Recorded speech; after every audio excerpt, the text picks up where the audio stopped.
Bienvenidos a Voces Elegidas. Este es un programa realizado en coproducción entre los SRT y el Centro de Estudios Avanzados de la Facultad de Ciencias Sociales de la Universidad Nacional de Córdoba.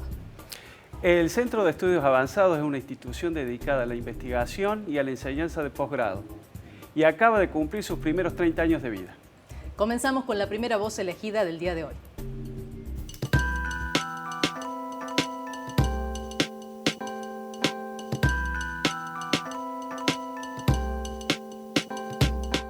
Nació en 1945 en la ciudad de Morteros de la provincia de Córdoba. Estudió filosofía y matemáticas en la Universidad Nacional de Córdoba.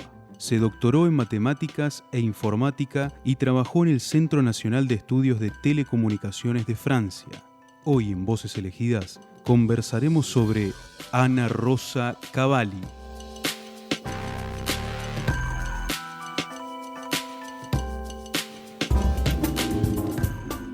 Ana Cavalli es una de las voces elegidas del día de hoy y para analizar y compartir el fragmento de la entrevista que vamos a ver en minutos nada más, tenemos un invitado que nos acompaña, Javier Blanco.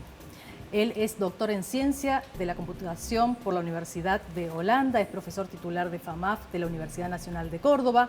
Desde hace más de 10 años se dedica a la filosofía de la computación y a la filosofía de la técnica.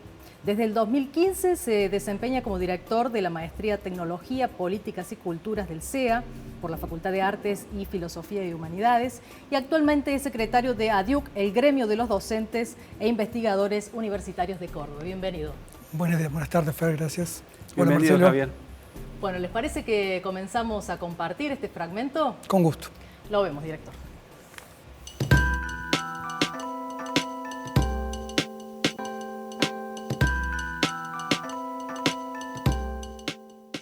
Yo vengo de una familia italiana, mi padre era piemontés y era primera generación, y en esas familias no se usaba las mujeres no hacían estudios, eran solamente los varones. De hecho, nosotros somos 3 mujeres y un varón, y mi padre decidió que el único que haría estudios era mi hermano, que es médico, y yo era la menor y tuve que hacer una larga batalla para poder venir a estudiar. Pero como era muy buena alumna ya en el colegio secundario, entonces mi padre aceptó se dio para que viniera a estudiar. ¿Y tu mamá? Mi mamá sirvió de intermediario porque la discusión fue muy dura y yo amenacé a mi padre que me iba a venir de todas maneras. Y entonces mi madre negoció con él y finalmente vinimos. Pero cuando vinimos, fuimos a la ciudad universitaria para que yo me inscribiera en la Facultad de Filosofía, y había tantas, ¿cómo decir? Era como era muy salvaje la ciudad universitaria, no había muchos edificios, y mi madre me dijo, si tu padre viera esto, jamás te dejaría venir a estudiar aquí. Bueno, para mí fueron unos años fantásticos, ¿no? Porque estudiamos filosofía, pero éramos un grupo muy pequeño. Yo me acuerdo de mis compañeros, bueno, estaba el Gali Moreno, estaba Tula, estaba una amiga que se fue después a Jujuy o a Salta, no me acuerdo, María Elena Monferrán, estaba otro colega que se llama Pablo Ramela, que después abandonó los estudios, que era muy inteligente también. Y bueno, era un ambiente muy bueno, teníamos muchísimas discusiones y a mí me encantaba eso, incluso de que tuviéramos clases los sábados a la mañana, por ejemplo, que yo veo a mi hija, por ejemplo, tiene horror de ir los sábados a la mañana. A mí me encantaba venir porque estábamos allí, nos quedábamos discutiendo con los profesores, después nos íbamos a tomar un café que ahí había al lado en Bellas Artes, nos quedábamos horas discutiendo. Y después en matemáticas también fue muy bueno. ¿Por qué? Porque no porque estudiábamos muchísimo, sino que teníamos unos profesores en el IMAF y los ayudantes eran, ¿cómo decirte?, muy dedicados, se quedaban a la tarde, teníamos cursos en la mañana hasta la 1 y después a la tarde íbamos para hacer trabajos prácticos, pero ellos estaban allí, nos explicaban las cosas, también discutíamos de matemáticas y nos explicaban los ejercicios. Todo un clima. Sí, un clima, claro que al mismo tiempo era un clima como es en la Argentina, ¿no? Al mismo tiempo también teníamos la lucha política, porque por eso que decía yo antes, por los militares que intervinieron en la universidad, siempre estaba ese conflicto, bueno, presente, no era fácil, ¿no? Y además nosotros éramos muy, muy sensibles, me acuerdo que en esa época Yo leía todos los diarios, estaba la época de la guerra de Vietnam, me iba al comedor universitario y ahí conversábamos con nosotros. Sentíamos mucho también la realidad política internacional. Bueno, éramos muy sensibles a eso y también, bueno, yo participé en manifestaciones contra la guerra de Vietnam también en esa época. Y de hecho, bueno, yo después que terminé mis estudios tuve una beca del CONICET.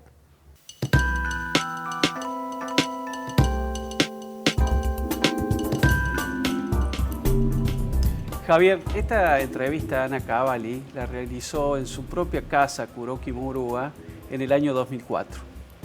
Y allí asistimos al testimonio de una mujer del interior que viene a estudiar a la universidad y algunos de los detalles de su llegada y de su vida universitaria. ¿Cómo imaginas la vida universitaria en los años 60 en Córdoba? Es muy difícil, ¿no?, hacer ese trabajo anacrónico, ¿no?, de situarme en un tiempo y un espacio que desconozco, ¿no? Pero sí, bueno, lo que se sabe, ¿no?, de la época, una época muy intensa en términos políticos. Poco después, bueno, vino la noche de los bastones largos, digamos, la diáspora de la universidad. Y también, ¿no?, tratar de figurarme esto en una mujer en ese momento, ¿no?, lo que ella misma marca. Más allá de esa dificultad, a mí me resulta un paralelo muy grande con mi propia vida, digamos, ¿no? El ir de un pueblo a una ciudad a estudiar, en mi caso fue a La Plata, estudiar filosofía y matemática, las dos carreras en las cuales yo me inscribí cuando llegué a La Plata también, claro, y hacer política desde el inicio, ¿no? Todas cosas como que me recuerdan eso. Y creo que el diálogo, yo vi toda la entrevista, ¿no?, pero me quedo con esto, ¿no? Esto que transmite ella me parece de algo iniciático, de una revelación. La universidad produce esta novedad, el descubrir que de pronto, y eso probablemente lo traslada a mi propia experiencia, ¿no?, pero llegar ahí, yo también tenía 17 años, llegar a un lugar y de pronto descubrir algo que no imaginaba y que era lo que siempre había querido, ¿no? Descubrir que uno está donde quiere, pero que nunca imaginó lo que eso era realmente, ¿no? Ella también menciona, y esto, historias que se cruzan, no la conozco, nunca la vi, pese a que hacemos temas similares y casi al mismo tiempo. Lo mencionaba a Andrés Rayo, el que fue decano de la Facultad de Filosofía y uno de los más notables lógicos de la Argentina, ¿no? Y yo lo conocí a Andrés, trabajamos juntos cuando yo estudiaba el SLAI, que era una escuela, para ser breve, estilo Balseiro, para la informática, que fue en la época de Alfonsín, en el año 88 ingresé yo ahí, y tenemos un grupo de lógica y teoría de tipos, y Andrés participaba en ese grupo, venía periódicamente y trabajábamos con él. Así que aún esa conexión, ¿no?, tan inesperada que uno descubre con gente que ha hecho recorridos tan notorios, me parece tan interesante. ¿Y cómo se da justamente este cruce? Porque vos decías tenían muchas similitudes en las elecciones que han tenido en las pasiones, ¿no? Estamos hablando desde la literatura a la matemática. Bueno, ella después termina haciendo su especialización en matemática e informática. ¿Cómo se da esta estructura mental, no? Me gustaría descubrirlo, digo, quizás trataría de conectarme con ella y ver cómo se le dio a ella.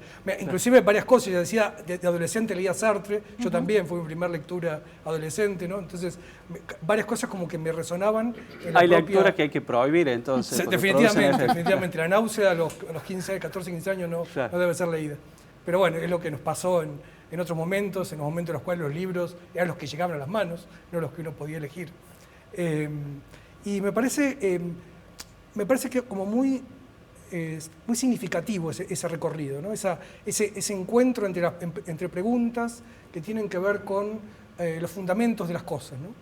Y la matemática y la filosofía comparten eso de alguna manera, ¿no? Cierta forma abstracta de pensar, y a la vez esta otra, ¿no? A la vez lo que ella cuenta de el compromiso político de manera como diríamos, generosa, sin medir consecuencias, ¿no? Desde lo social, ¿no? Siempre mirando con ese foco. Sí, y desde la transformación, ¿no? Pensar desde los fundamentos lleva también a arriesgarse a decir, bueno, no tiene por qué ser así el mundo, ¿no? Yo creo que eso también está en esos cruces.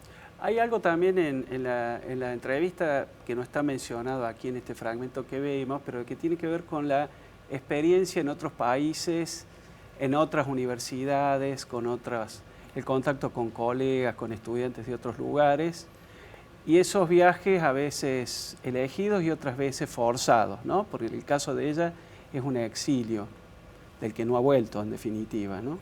Pero ¿cómo es esa experiencia para un universitario? Encontrarse en otro país, en otra lengua. Hay de todo, me parece que es una experiencia drástica que nos transforma mucho y nos condiciona lo que vamos a hacer después, ¿no? Pensaba cuando miraba su historia, recordaba a Pablo Levin, que falleció este año, un economista de Buenos Aires, que fue el director de doctorado de Axel Kicillof, y uno de los marxistas teóricos más fascinantes que dio Argentina. Y él también se exiló en el 75, tras la muerte de Silvio Frondizi, a Venezuela, así que posiblemente ya han encontrado allí. Digo, aprovecho para recordar a Pablo, que realmente ha sido un guía de la economía marxista argentina. Y pienso, esos viajes nos transforman y nos... hay como elecciones que uno hace siempre sin saber a dónde va a llegar. Para mí volver a Argentina fue una de ellas, ¿no? Yo me exilé, entre comillas, por el menemismo en realidad. Me exilé porque fue un exilio intelectual y académico. No había en ese momento doctorado en informática en Argentina, así que me fui a hacerlo a Holanda. La escuela donde yo estudiaba, esta que yo contaba, la Sierra, Menem, después de lo primero que hace es cerrarla. Entonces, bueno, me fui sin nada por detrás. Y la decisión de volver fue una decisión a contramano de todo, y sin embargo, quizás fue la mejor decisión que tomé. Volver a Córdoba, que no conocía, simplemente al IMAF, FAMAF ya en este caso, al mismo que había estado Ana también en La Rosa, a una ciudad que conocía solo por el cordobazo, por la Reforma, claro. Que cuando llegué no encontré nada de eso, encontré una sociedad más conservadora, pero bueno, pero encontré mi lugar también, digamos, en esta sociedad. Son ciclos de 100 años más o menos. Sí, me tocaron los malos 100, me han tocado, pero bueno. Pero más allá de eso, no, igualmente me encontré con esto, ¿no? Un espacio donde poder desarrollar una cantidad de encuentros, lo que decías Fernández recién, encuentros entre distintas miradas disciplinares que ya no alcanzan para pensar el presente. Muchísimas gracias, Javier, por sumarte a Voces Elegidas. Gracias, Javier. Bueno, muchas gracias a ustedes. Es momento de hacer la primera pausa, pero ya volvemos con la segunda voz elegida del día de hoy.